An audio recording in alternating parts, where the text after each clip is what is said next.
आप देख रहे हैं सेवन न्यूज। मैं आपके साथ मोहम्मद सलमान जुनैदी। ನಾಮಪತ್ರ ಸಲ್ಲಿಕೆಯ ಕಾರ್ಯಕ್ರಮದಿಂದ ಹಿಡಿದು ನಮ್ಮ ಉಪಮಹಾಪೌರ ಅಭ್ಯರ್ಥಿಗಳಾದಂಥ ಶ್ರೀಮತಿ ಸುಮಿತ್ರಾ ಜಾಧವ್ ಅವರ ಪರವಾಗಿ ಮತ ಹಾಕುವವರಿಗೆ ಎಲ್ಲ ಚುನಾವಣೆ ಪ್ರಕ್ರಿಯೆ ಮುಗಿದಿದೆ. ಇದರ ಅರ್ಥ 90% ಎಲ್ಲ ಪ್ರಕ್ರಿಯೆ ಮುಗಿದಿದೆ. ಮಾನ್ಯ ಚುನಾವಣೆ ಅಧಿಕಾರಿಗಳು ಏನು ಹೇಳಿದ್ರೆ ನಮಗೆ ಸ್ವಲ್ಪ ಗೊಂದಲ ಆಗ್ತಾಯಿದೆ, ಸ್ವಲ್ಪ ಸಭೆಯನ್ನು ಮುಂದೂಡಿದ್ದೀನಿ ಅಂತ ಇಷ್ಟೇ ಹೇಳಿದ್ರು. ಸಹಜವಾಗಿ ಒಂದು ಚುನಾವಣೆ ಪ್ರಕ್ರಿಯೆ ಪ್ರಾರಂಭ ಆದಮೇಲೆ ನ್ಯಾಯಾಲಯದ ಸ್ಪಷ್ಟ ಆದೇಶ ಇದ್ದಾಗ ಪೂರ್ಣ ಪ್ರಮಾಣದ ಎಲ್ಲ ಪ್ರಕ್ರಿಯೆಗಳನ್ನು ಮುಗಿಸ್ಬೇಕು. ಅದರಲ್ಲಿ ಯಾರಾದರೂ ಗಲಾಟೆ ಮಾಡಿದ್ರೆ, ಗೊಂದಲ ಮಾಡಿದ್ರೆ ಉದ್ದೇಶಪೂರ್ವಕವಾಗಿ ನಾವು ಸೋಲ್ತೇವೆ ಅನ್ನುವಂಥದ್ದು ಮಹಾಪೌರ ಚುನಾವಣೆ ಆದ ನಂತರ ಅವ್ರಿಗೆ ಅನಿಸ್ಬಿಡ್ತು.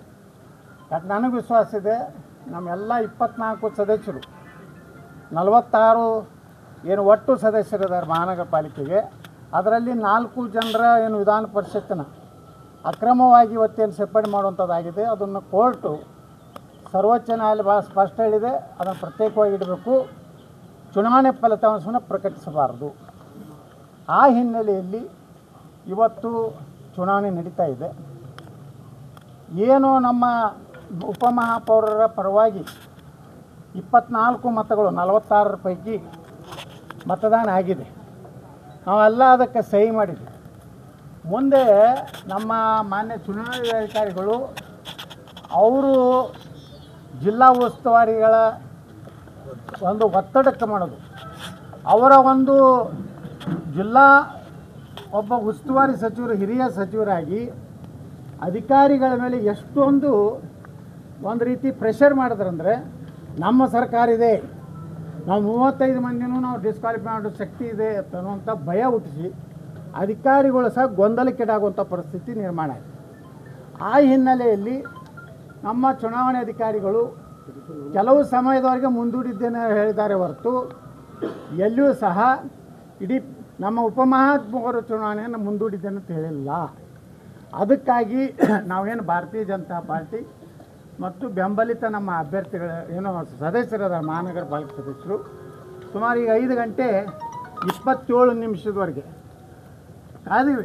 ಚುನಾವಣೆ ಅಧಿಕಾರಿಗಳು ಬರ್ತಾರೆ, ನಮ್ಗೆ ವಿಶ್ವಾಸ ಇದೆ 5:30 ಗಂಟೆಗೆ ಒಳಗಾಗಿ ಪ್ರಕ್ರಿಯೆ ಮುಗಿಸಿ ಮಾನ್ಯ ಉಚ್ಚ ನ್ಯಾಯಾಲಯಕ್ಕೆ ಸಂಪೂರ್ಣವಾದಂಥ ಸೀಲ್ಡ್ ಏನು ಚುನಾವಣೆ ಏನೇನು ಆಗಿದೆ ಪ್ರಕ್ರಿಯೆ ಅನ್ನೋದನ್ನು ಕೊಡ್ತಾರಂತ ವಿಶ್ವಾಸ ಇಟ್ಟಿದ್ದೀವಿ. ಅವರು ಬರಲಿಲ್ಲ. ಅನಿವಾರ್ಯವಾಗಿ ಚುನಾವಣೆ ಪ್ರಕ್ರಿಯೆ ಏನು ಅರ್ಧಕ್ಕೆ ನಿಂತಿದೆ. ಅದರ ಹಿನ್ನೆಲೆಯಲ್ಲಿ ಇವತ್ತು ನಾವು ಸಮಯವನ್ನು ಸುಮಾರು 5 ಗಂಟೆ 28 ನಿಮಿಷವರೆಗೆ ಕಾದು ಈಗ ಮಾನ್ಯ ಜಿಲ್ಲಾಧಿಕಾರಿಗಳ ಕಚೇರಿಗೆ ಹೋಗಿ ಏನಾಗಿದೆ ಅನ್ನೋಂಥದ್ದನ್ನು ವರದಿ ಕೊಟ್ಟು ಅದನ್ನು ಚುನಾವಣೆ ಏನು ಪ್ರಕ್ರಿಯೆ ಆಗಿದೆ ಅದನ್ನು ಮಾನ್ಯ ನ್ಯಾಯಾಲಯಕ್ಕೆ ಪೂರ್ಣ ಪ್ರಮಾಣದ ವರದಿಯನ್ನು ಕೊಡುವಂಥದ್ದು ಇವತ್ತು ನಮ್ಮ ಚುನಾವಣಾಧಿಕಾರಿಗಳು ಮತ್ತು ಅವರ ಜೊತೆಗಿರುವಂಥ ಮಾನ್ಯ ಜಿಲ್ಲಾಧಿಕಾರಿಗಳು, ನಮ್ಮ ಮಹಾನಗರ ಪಾಲಿಕೆ ಆಯುಕ್ತರು ಮತ್ತು ಬೆಳಗಾವಿಯಿಂದ ಬಂದಂಥ ನಾವು ಉಪಾಯುಕ್ತರು ಎಲ್ಲರೂ ಒಂದು ಪೂರ್ಣ ಪ್ರಮಾಣದ ರಿಪೋರ್ಟ್ ಮಾಡಿದ್ದಾರೆ, ನಮಗೆ ತೋರಿಸಿದ್ದಾರೆ. ಮತ್ತು ಈ ಚುನಾವಣೆ ಬಗ್ಗೆ ನಾಳೆ 29ನೇ ತಾರೀಕಿಗೆ ಮಾನ್ಯ ನ್ಯಾಯಾಲಯ 3 ಒಂದು ತೀರ್ಪು ಕೊಡಬೇಕಾಗಿದೆ. ಈ 4 ಏನು ವಿಧಾನ ಪರಿಷತ್ತಿನ ಅಕ್ರಮವಾಗಿ ಏನು ಸೇರ್ಪಡೆ ಮಾಡಿದ್ದಾರೆ, ಇವರು ಮತದಾರ ಇರೋದ್ರಿಂದ ಇನ್ನೊಂದು ಕ್ಷೇತ್ರದಲ್ಲಿ ಮತದಾರ ಇರೋದ್ರಿಂದ ಇವರು ಡಿಸ್ಕ್ವಾಲಿಫಿಕೇಷನ್ ಬಗ್ಗೆ ಚರ್ಚೆ ಅಲ್ಲಿ ಬರೋದಿದೆ, ಆಸ್ತಿ ಘೋಷಣೆ ಬಗ್ಗೆ ಬರೋದಿದೆ, ಮತ್ತು ಇವತ್ತಿನ ಬೆಳವಣಿಗೆ ಏನಾಗಿದೆ ಅನ್ನೋದ್ರ ಬಗ್ಗೆ ನಾಳೆನೇ ಮತ್ತು ನಾವು ಹೈಕೋರ್ಟ್ನಲ್ಲಿ ಮೇಲ್ಮನವಿ ಸಲ್ಲಿಸ್ತೀವಿ. ನಮ್ಮ ವಿಜಯ ಆಗಿದೆ. ಭಾರತೀಯ ಜನತಾ ಪಾರ್ಟಿ ಐತಿಹಾಸಿಕ ನಾವು 2 ಮತದಲ್ಲಿ ಗೆಲ್ತೀವಿ. ಮಾನ್ಯ ಹೈಕೋರ್ಟ್ ನಾಳೆ ಏನಾದರೂ 4 ಜನರ ಅನಾರು ಮಾಡಿದ್ರೆ 6 ಮತಗಳ ದಾಖಲೆ ಮತದಿಂದ ಭಾರತೀಯ ಜನತಾ ಪಾರ್ಟಿ ಬಿಜಾಪುರ ಮಹಾನಗರ ಪಾಲಿಕೆಯ ಇತಿಹಾಸದಲ್ಲಿ ಮೊದಲೇ ಸಲ ನಾವು ಈ ಒಂದು ಮಹಾನಗರ ಪಾಲಿಕೆಯನ್ನು ಭಾರತೀಯ ಜನತಾ ಪಾರ್ಟಿ ವಶಪಡಿಸ್ಕೊತೀವಿ. ಆಸ್ತಿ ವಿವರಣೆ ಮಾಡಿದ್ದು ತಪ್ಪು. ಅವರು ಮಹಾಪೌರಿಗೆ ನಮ್ಮೆಲ್ಲ ಅಲ್ಲೇನಿದೆ ಕಾನೂನು ಎಲ್ಲ ಮಾನ್ಯ ಏನು ನಮ್ಮ ಜನಪ್ರತಿನಿಧಿಗಳಿದ್ದಾರೆ ಕಾರ್ಪೊರೇಟ್ರು ಮಹಾಪೌರ ಕೊಡಬೇಕು. ಮಹಾಪೌರ 1 ತಿಂಗಳ ಒಳಗಾಗಿ ಎಲ್ಲ ಮಹಾನಗರ ಪಾಲಿಕೆ ಸದಸ್ಯರು ಅವ್ರಿಗೆ ಕೊಡಬೇಕು. ಅವರು ಎಲ್ಲರದ್ದು ಕಲೆಕ್ಟ್ ಮಾಡಿ ಸರ್ಕಾರ ಕಳಿಸ್ಬೇಕು. ಮಹಾನಗರ ಹಿಂದೆ ಈಗ ಹಾಲಿ ಹಂಗಾಮಿ ಮಹಾಪೌರ ಅದು ಯಾವುದೂ ಮಾಡಿಲ್ಲ. ಮುಂದೆ ಅದು ತಪ್ಪಿದ್ರೆ ಅವತ್ತೇನು ಆಯುಕ್ತರು ಇದ್ರಲ್ಲ ಮಹಾನಗರ ಪಾಲಿಕೆ ಅವ್ರು ನೋಟಿಸ್ ಕೊಡ್ಬೇಕು. ಯಾರಿಗೆ ನೀವು ಇಂಥದ್ದು ಆಸ್ತಿ ಘೋಷಣೆ ಮಾಡಿಲ್ಲ, ನೀವು ತಕ್ಷಣ ಕೊಡಬೇಕು, ಇಲ್ಕಂದ್ರೆ ನಿಮ್ಮಲ್ಲಿ ಕಾನೂನು ಕ್ರಮ ಆಗ್ತದತ್ತೆ. ಆ ಪ್ರಕ್ರಿಯೆನೂ ಅಂದಿನ ಆಯುಕ್ತರಾದಂಥ ಸೌದಾಗರರು ಮಾಡಿಲ್ಲ. ಈ ಎಲ್ಲ ಪ್ರಕ್ರಿಯೆಗಳು ಲ್ಯಾಪ್ಸಸ್ ಆಗಿದ್ದು ಮಹಾನಗರ ಪಾಲಿಕೆಯ ಮಹಾಪೌರ ಮತ್ತು ಆಯುಕ್ತರಿಂದ.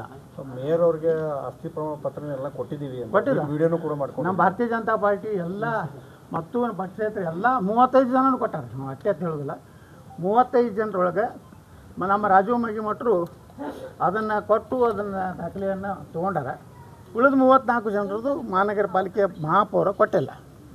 ಲ್ಯಾಪ್ಸ್ ಆಗಿದ್ದು ಅವ್ರ ಕಡೆಯಿಂದ, ನಮ್ಮ ಯಾವ ಸದಸ್ಯರಿಂದ ಲ್ಯಾಪ್ಸ್ ಆಗಿಲ್ಲ. ಪ್ರೊಸೆಸ್ ಇದು ಮೇಯರ್ ಸ್ಥಾನಕ್ಕೆ ಮಾತ್ರ, ಉಪಮೇಯರ್ ಸ್ಥಾನಕ್ಕೆ ಹೇಗೆ ಸರ್?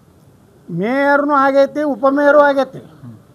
ರದ್ದು ಮುಂದೂ ಯಾವುದೂ ಇವ್ರು ಏನೂ ಮಾಡ್ಲಿಕ್ಕೆ ಬರೋದಿಲ್ಲ. ಈಗ ಚುನಾವಣೆ ಅಧಿಕಾರಿ ಉಪಮಹಾಪೌರದೂ 24 ಓಟ್ ಬಿದ್ದಾವೆ. ನಾವೆಲ್ಲ 24 ಭಾರತೀಯ ಜನತಾ ಪಾರ್ಟಿ ನಮ್ಮ ಬೆಂಬಲಿತ ಸದಸ್ಯರು ಓಟ್ ಹಾಕೀವಿ. ಅವರು ಎಲ್ಲಿ ತಪ್ಪಾರಂದ್ರೆ ಮುಂದಿನ ಪ್ರಕ್ರಿಯೆ ಮಾಡಿಲ್ಲ, ಒಮ್ಮೆ ದಿಢೀರ್ನ ಕೊನೆಯ ಪ್ರಕ್ರಿಯೆ ಮಾಡಿದ್ದಾರೆ.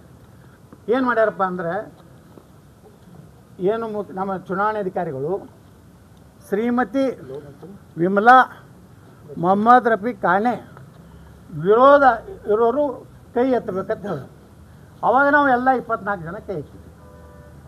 ಯಾರ್ದು ಲ್ಯಾಪ್ಸಸ್ಸು? ಚುನಾವಣಾ ಅಧಿಕಾರಿ ಲ್ಯಾಪ್ಸಸ್, ನಮ್ಮದು ಏನೂ ಇಲ್ಲ. ಅದರ ಅರ್ಥ ವಿಮಲಾ ಕಾಣೆ ಸೋತು ಹೋಗಿದ್ದಾರೆ, ನಮ್ಮ ಅಭ್ಯರ್ಥಿ ಶ್ರೀಮತಿ ಸುಮಿತ್ರಾ ಜಾಧವ್ ಗೆದ್ದು ಬಿಟ್ಟಾರೆ. ಇಲ್ಲೇನೂ ಪ್ರಕ್ರಿಯೆ ಉಳಿದಿಲ್ಲ, ಕೇವಲ ಕೋರ್ಟ್ ಆದೇಶ ಮಾಡ್ತದೆ, ನಮ್ಮ ಎರಡೂ ಗೆಲ್ತೀವಿ. ಭಾರತೀಯ ಜನತಾ ಪಾರ್ಟಿ ಮೊದಲ ಇತಿಹಾಸವನ್ನು ಬಿಜಾಪುರ ನಗರ ಪಾಲಿಕೆಯಲ್ಲಿ ಮಾಡ್ತೀವಿ.